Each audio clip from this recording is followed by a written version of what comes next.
amenés à traverser où nous ne pouvons pas forcément l'exprimer avec des mots parce que c'est difficile. Ce sont des choses qui se vivent mieux qu'elles ne se racontent. D'accord? Et ce sont des choses qu'on vit indépendamment, en fait. Et même notre frère le plus affermi dans la foi ne pourrait pas forcément comprendre parce que c'est des choses, c'est comme ça. Mais pourtant, ces choses-là, elles sont arrêtées par Dieu pour nous permettre de passer à autre chose et d'obtenir une certaine stabilité, un affermissement. Même si c'est quelque chose qui nous semble difficile, même si c'est quelque chose, sur le moment, on n'en voit pas le bout, quoi. Mais ça fait partie des épreuves qui sont salvatrices, parce qu'on en sort changé. La repentance, c'est le changement de mentalité, mais pas seulement. C'est vraiment la repentance, c'est cela l'action de Dieu dans notre vie. On ne sera plus amené à se conduire de la même manière si on a éprouvé ces situations-là. Mais pour ça, il faut renoncer à soi-même. Il faut renoncer à soi-même. Et le Seigneur nous rassure lorsque nous prenons la décision de nous conduire autrement. Tout simplement parce qu'on est dans la remise en question. On se rend compte que voilà, il y a certaines choses dans nos vies qui ne vont pas.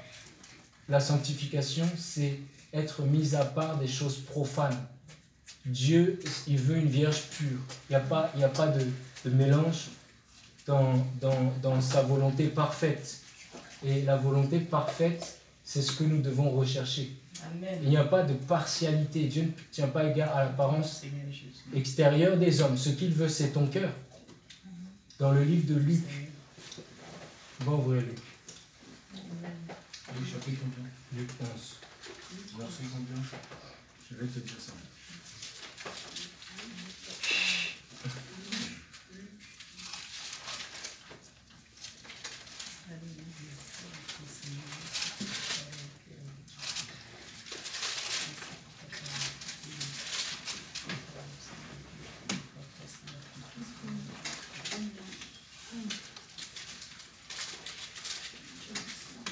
C'est un passage qui est fort, on va lire un peu.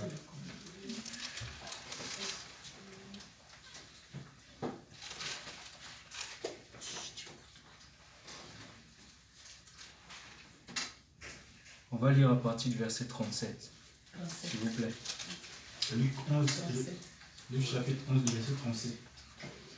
Tu me diras de m'arrêter. Comme il parlait... Ah, il y a quelqu'un qui parle. Vas-y. Comme il parlait, un pharisien le pria de dîner chez lui. Il entra et se mit à table. Mais le pharisien vit avec étonnement qu'il ne s'était pas premièrement lavé avant le dîner. Mais le Seigneur lui dit, vous autres pharisiens, vous nettoyez les dehors de la coupe et du plat, et à l'intérieur vous êtes pleins de rapine et de méchanceté. Insensé, celui qui a fait le dehors, n'a-t-il pas fait aussi le dedans? Donnez plutôt en aumône ce qui est dedans, et voici, toutes choses seront pures pour vous. Mais malheur à vous pharisiens, car vous payez la dîme de la menthe, de la rue et de toutes sortes d'herbes, et vous négligez la justice et l'amour de Dieu. C'est là ce qu'il fallait pratiquer sans négliger les autres choses. Malheur à vous pharisiens qui aimez les premières places dans la synagogue et les salutations sur les places publiques. Malheur à vous scribes et pharisiens hypocrites, car vous sur lesquels on marche, car vous êtes comme le sépulcre qui ne paraissent pas, et sur lesquels on marche sans le voir. Alors, un des docteurs de la loi prit la parole et lui dit, Maître, en disant ces choses, tu nous outrages aussi. Tu peux continuer. Et il dit, à vous aussi, malheur, docteur de la loi, car vous changez les hommes. Car vous chargez les hommes de fardeaux difficiles à porter. Et vous-même, vous ne touchez pas ces fardeaux d'un seul de vos doigts. Malheur à vous, car vous baptisez de quoi? Vous bâtissez des sépulcres des prophètes que vos pères ont tués. Vous rendez donc témoignage aux œuvres de vos pères et vous y prenez plaisir, car eux, ils les ont tués et vous bâtissez leurs sépulcres. Tu peux t'arrêter ici. Merci. Donc je pense que vous connaissez ce passage. Donc le Seigneur est en train de dénoncer avec force l'hypocrisie qui émane de la religiosité. Donc la religion, elle est partout dans le monde. Elle est répartie ici et là, aux quatre coins des rues. Donc ce n'est pas compliqué de rencontrer des personnes qui sont complètement à côté du dessein de Dieu pour leur vie et pourtant ils feront profession de connaître Dieu. Ici, le Seigneur parle de l'apparence extérieure. Il dit que, il s'adresse à eux, il dit que vous nettoyez vos mains. Il reprochait au Seigneur de ne pas se laver les mains avant de dîner. Et il dit que, mais le Seigneur lui dit, verset 39, vous autres pharisiens, vous nettoyez le dehors de la coupe et du plat, et à l'intérieur, vous êtes pleins de rapine et de méchanceté. Donc là, on parle du cœur, parce que c'est au-dedans de nous, c'est au niveau du cœur qu'il y a ces rapines et la méchanceté. Donc nous ne sommes pas des pharisiens, mais nous sommes des êtres humains qui sommes concernés par ces dires-là. Parce que le cœur de l'homme, il est rempli aussi de mauvaises choses. D'accord? Et c'est la première intention du Père que de nous laver au niveau de l'intérieur. Parce que c'est le cœur que le Seigneur veut en premier. Peu importe ce que nous pouvons faire, peu importe nos agissements. Mais la Bible dit la repentance nous suffit à plaire au Seigneur. Mais la repentance, ça implique que sa décision soit prise en intégralité quant à notre vie, notre mode de vie, notre façon de voir les choses, notre façon de penser. Et ça implique que sa parole soit véritablement mise en pratique. Et ça ne sera pas forcément parce qu'il nous aura parlé pendant qu'on médite. Ce sera aussi par des occasions comme il pourra passer par un homme pour nous reprendre. Et cet homme-là, va-t-on l'écouter ou allons prendre les choses à la légère? Il n'y a pas il n'y a pas des choses à prendre et des choses à rejeter. Parce que chaque chose qui nous semble bienséante et qui nous semble conforme à la moralité, pardon Clarisse, mais c'est vrai, le retard par exemple. Si on arrive en retard quelque part, c'est pas l'homme d'abord qu'on offense, c'est Dieu. Parce que c'est ici, on est pour Dieu ici. On n'est pas pour la chair, c'est pas le but. Et d'ailleurs, si nous nous connaissons, si nous nous côtoyons, c'est par sa grâce. Amen. Jamais je ne vous aurais rencontré sans Jésus-Christ de Nazareth, jamais. Et c'est pourquoi je le remercie et je ne le remercierai jamais assez. Nous sommes des belles personnes parce que nous sommes de celles et ceux qui se sont retirés des souillures de ce monde. Mais ce n'est pas pour remettre les pieds de temps à autre ou accepter toute forme de compromission. Non, en fait, ce sont les violents qui s'emparent du royaume de Dieu. Mais c'est aussi pour que le Seigneur soit fier de nous. La Bible dit que celui qui est en dehors de la saine doctrine qui nous a été annoncée par Jésus-Christ n'a pas Dieu. Donc c'est pas une partie de la Bible je prends, une autre partie je ne prends pas parce que ça ne m'arrange pas. Non, là je préfère... c'est les sentiments ça. C'est les sentiments. N'ayons pas peur en fait de nous retrouver seuls, si tant est que nous décidons de prendre les décisions pour le Seigneur, parce que ça ne sera que pour notre bien, puisque le Seigneur ne tardera pas à nous honorer. Et je parle par connaissance de cause en fait. Il y a quelques mois de cela, j'étais au milieu de vous et je souffrais en fait. Je souffrais intérieurement. Et je me demandais, mais pourquoi est-ce que tu souffres comme ça? Pour quelle raison? J'étais dans la prière, je ne péchais pas volontairement, et pourtant j'avais ce poids-là en moi en fait. Et ça a duré. Je me suis demandé, mais qu'est-ce qui se passe? Qu'est-ce qui m'arrive? Et ce n'est qu'il y a quelque temps de ça que je réalise que cette étape-là, c'est fini. En fait, je me sens renouvelé dans ma foi. Je sens que ça va beaucoup mieux, que je suis en mesure de faire face à des situations. Vous savez, c'est dans les détails. C'est des choses qui ne sont pas forcément soupçonnées. Dans notre vie quotidienne, on se rend compte. Chacun a son témoignage. J'étais comme ci, j'étais comme ça. Demandez à Delphine. Delphine, comment le Seigneur l'a changé. Et en fait, c'est la gloire, en fait, de savoir que l'homme intérieur... Et c'est pour ça, c'est ce qui nous amène à l'humilité, parce que quand on sait ce que nous sommes vraiment, on ne peut pas se tromper à soi, parce que Dieu nous révèle notre état tel qu'il est. Alléluia. Et c'est ça qui nous donne la véritable joie, la véritable l'épanouissement dont on a besoin. C'est celui qui vient de ce que Dieu a fait en toi. C'est pourquoi le Seigneur dit aux pharisiens hypocrites, malheur à vous. Parce qu'ils sont complètement passés à côté. Patricia, est-ce que tu peux ouvrir Luc 7? Luc 7. On est à Luc 7.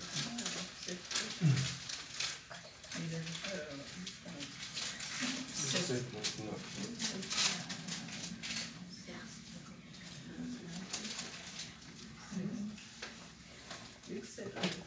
Il a dit 7. Il a dit Luc 7. Luc 7, verset. C'est pas le même. On va prendre avant. On va prendre avant. Oui, on va prendre avant pour le contexte. Donc là, ici, il s'agit du témoignage que le Seigneur rend de Jean-Baptiste. On va prendre à partir du verset 24, s'il vous plaît. Luc 7, verset 24. François, tu peux lire ça, s'il te plaît. Dans ma version, Luc chapitre 7, le 24 verset, il est dit: lorsque les envoyés de Jean furent partis, Jésus se mit à dire à la foule au sujet de Jean: qu'êtes-vous allés voir au désert? Un roseau agité par le vent? Mais qu'êtes-vous allés voir? Un homme vêtu d'habits précieux? Voici ceux qui portent des habits magnifiques et qui vivent dans les délices sont dans les maisons des rois. Qu'êtes-vous donc allé voir? Un prophète?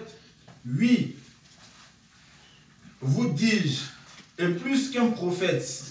C'est celui dont il est écrit: voici, j'envoie mon messager devant ta face, pour préparer ton chemin devant toi. Verset 28. Je vous le dis, parmi ceux qui sont nés de femmes, il n'y a point de plus grand que Jean. Cependant, le plus petit dans le royaume de Dieu est plus grand que lui.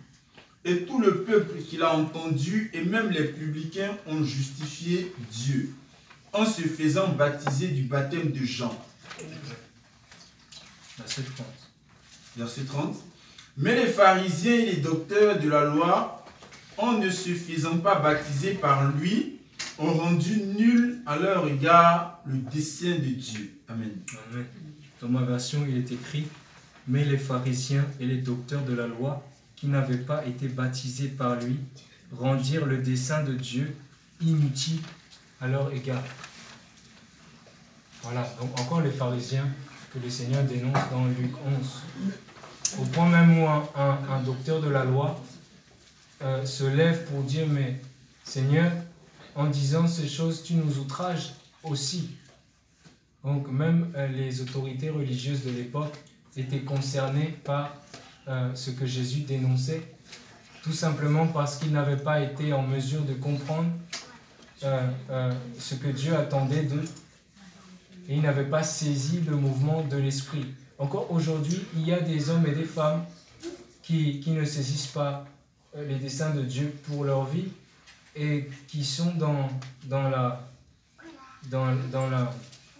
le formalisme ou alors ils n'avancent pas et leur vie ne change pas, n'évolue pas et ça amène les frustrations. Pourquoi? Parce que il y a certaines choses qui ne sont pas capables d'admettre en fait. L'autre jour, je parlais avec un catholique et je crois qu'on a discuté pendant une demi-heure comme ça. Et quand je lui parlais de la sainte doctrine et que je lui disais, mais est-ce que vous trouvez que votre foi est crédible? En lui disant que voilà, vous priez Marie, vous priez. Et la personne me dit que non, mais il faut un peu de mélancolisme.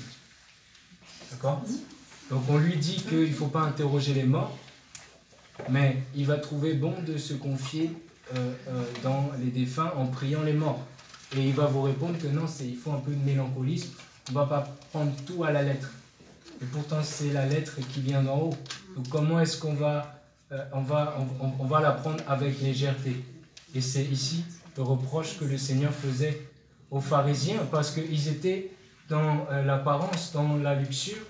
Pourquoi? Parce qu'ils laissaient les désirs de leur chair dominer sur eux. Et c'est ce que nous ne sommes pas différents des pharisiens. La différence, c'est que nous, on a le cœur contrit. Ça veut dire que nous, on a été touchés par son amour, et c'est par amour pour lui, parce que l'amour que nous avons reçu, selon Romains 5, l'amour qui a été répandu dans nos cœurs par le Saint-Esprit nous a convaincus de ce qui était bon pour nous, à savoir lui obéir. Et c'est cette force-là que nous avons et qui nous distingue de ces religieux.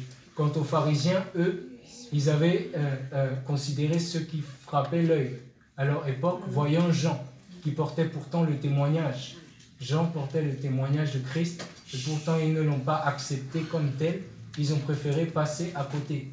Et dans notre vie, il faut que nous veillions à ce qu'il n'y ait pas ce genre de confrontation charnelle, que nous puissions prendre nos distances avec les situations qui peuvent nous porter préjudice, parce que le dessein de Dieu pour nos vies, il est tel que Dieu l'a décidé, et il demeure inchangé, parce que ce sont des choses qui ont déjà été décrétées avant même que nous arrivions au positionnement dans lequel nous sommes. Et vraiment, il est magnifique. Il tend à l'accomplissement de grandes choses, mais pas seulement pour nous-mêmes. Parce que le corps de Christ, c'est une multitude de dons et de partages. Et il faut apprendre d'abord à connaître, à se connaître soi-même avant de pouvoir le repartager. L'autre jour, je parlais avec ma sœur Françoise. Donc on était en train de discuter par rapport à l'exercice des dons que nous avions reçus depuis notre conversion. Paul dit dans 1 Corinthiens 7 que chacun a reçu un don particulier selon la volonté de Dieu. Donc nous ne sommes pas tous dotés des mêmes capacités. Dernièrement, par la grâce de Dieu, par la grâce d'Élohim, le Seigneur a donné à Marie le don de parler en langue. Et c'est un don qui va lui donner de pouvoir rendre ministère dans le royaume. Et on ne sait pas ce que ça va amener à... C'est fort parce que en même temps elle a reçu ce don, mais il va se développer. Et je parlais avec ma soeur Françoise qui me disait elle me racontait son témoignage. Elle me disait qu'aujourd'hui, les dons qu'elle a reçus il y a une dizaine d'années, elle les a développés en fait. De la même manière que on prend le cas des arbres qui portent du fruit, mais c'est la même chose, puisque sur le plan spirituel, dans 1 Corinthiens 15, Paul dit que c'est dans l'abondance que notre foi doit s'accroître. Dans l'abondance, il compare cela à le fleurissement, en fait, les fleurs.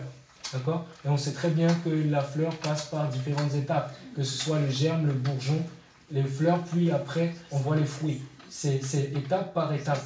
Mais on doit négliger aucune chose pour que le bon accomplissement du Seigneur puisse s'avérer et qu'on soit des témoignages pour tout le monde. Que personne ne puisse dire que non, ce garçon, cette jeune femme-là, il y a quelque chose qui ne va pas dans sa vie.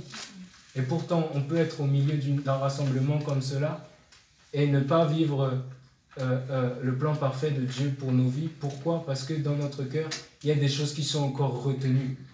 Et vous savez, c'est subtil parce que le diable, il est très fort pour nous faire passer à côté des choses. Il faut tout de même le redouter. Mais c'est ici, c'est dans le tréfonds de l'être que se trouve la solution, à savoir la bonne volonté de poser le cœur résistant, tout simplement. Et je disais quoi? Oui, donc les dons. Et donc, moi, je pense sincèrement que ce que Dieu nous donne aujourd'hui, c'est par portion. D'accord? Donc, ce n'est pas dit que demain, on vive les choses dans une nouvelle dimension. Et il faut beaucoup de rigueur et de persévérance. Et c'est par ce témoignage-là que beaucoup que le réveil sera apporté aussi bien dans notre entourage quotidien, des gens qu'on côtoie ici et là, mais aussi dans notre famille, parce que c'est notre souhait à tous de voir nos familles se convertir. Et voilà, il faut pas négliger ce fait-là, la responsabilité que tout à chacun ici a reçue. En fait, il y a une responsabilité. Je pense que Dieu donne dans le livre de Matthieu, chapitre 25. Le Seigneur parle des talents. Il dit que voilà celui qui avait un talent, qu'il a enterré. Celui-là a été jeté dans les ténèbres du dehors. D'accord? Donc ça fait allusion au fait que Dieu ne nous a pas donné pour en attendre en retour. On aura des comptes à rendre. Donc si tu es converti aujourd'hui, si tu as goûté à la bonne parole de Dieu, à saine doctrine, si tu confesses la seigneurie de Jésus-Christ, ça veut dire que tu fais partie des gens qui ont reçu du Père. Et même si ce sont des dons qui sont enfouis en toi, ces fruits-là, ces dons-là, ils sont en toi. Donc ils t'ont été donnés. Donc il faut chercher à les développer, ces dons. Mais comme la sœur disait, l'accomplissement des prophéties, elle dépend aussi de nous-mêmes. Et c'est pareil, c'est tout un ensemble de choses. Et Dieu nous demandera des comptes, aussi bien pour nous, mais aussi pour notre famille. Parce que beaucoup d'entre nous ont des familles qui sont encore dans les ténèbres du dehors, qui sont dans l'ignorance, qui vivent comme des païens, qui sont dans la fornication, dans la masturbation, qui mentent, qui boivent l'alcool à outrance. Mais oui, donc, et voilà, il faut rester sensible. Bon, j'ai terminé. Gloire à Dieu. Donc on va prier pour lui par rapport aux pressions qu'il vit aux attaques de l'ennemi. Donc le Seigneur veille sur lui et donc il éloigne le malin. Aussi voilà, je voulais rendre des témoignages, bon ça m'est passé dessus. Donc c'est au travail, on tombe le travail. Et il y a un collègue qui s'est fait mal au niveau du dos en fait. Donc il a crié très fort. Je me suis approché, il y avait le responsable et les collègues. J'ai dit, mais est-ce que tu veux que je te pose la main? Voilà, donc il a accepté et il a tu t'en vas, tu quittes ce corps, tu es consumé, tu es consumé, boulot. Et je lui ai demandé si c'est parti, il m'a dit oui. Donc il était content, il m'a dit merci. Bon, ils savent que j'enseigne la parole de Dieu, tout le monde le sait. Donc vraiment, spontanément comme ça, j'ai eu cette puissance.